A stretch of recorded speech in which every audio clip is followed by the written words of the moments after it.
Hartin sa goin uaisle. Fáilteadh go cumann gailach lascha. Condaing an och cháneach, cho dan, cho tréin, cha sisfach sa gíiriise. A Hartin could have fáilte for Jessica Highlander, was til Ian McFurry.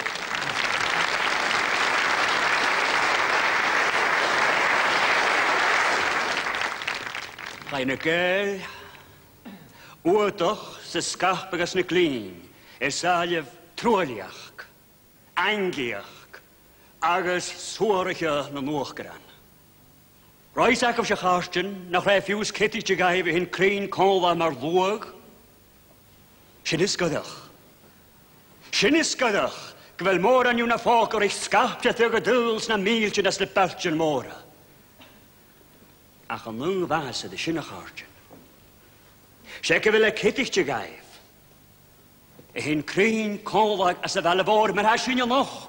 Keli chomors cho idach gas a chaidief chwil ar chosio na bala glasgo. Ach a Hartin. Den no horoch amor a merach. A was munichat gefeigad kuitjes na gael. Livik a skjúrsug van na toeger. A gael a duw a Hartin. Cho tachbi, scho sisfach, scho laatjes a veidief. Agus, ha cwmys yn ac yn mae'r gael. As y fel y fôr, nach bwring yn gysiori o cholan ag as na glin. Togaf er gwch. Hada fara y ddog arachag. Hada fara y dhalaf a horsyd asgan y dwag, y dhalaf a chai horsyd halaf yn y dwag, a sisif corych yn y gael. Ffoni na gónis a Hartin. Ffoni díadach na gónis. Codimid is stad ar y sio, go brach agus go siar i tyliach.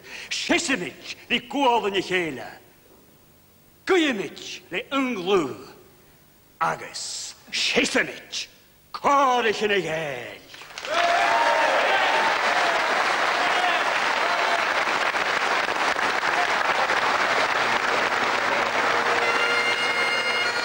Hwlen i manna fyr labers te vawn y glasacho.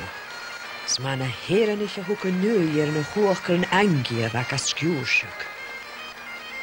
Snach roi ian mak vurig ak in hina musk. De takre grine land liege chur chos. Son stad a chur na hoogker na va voortig na deunjeke toewille een teul.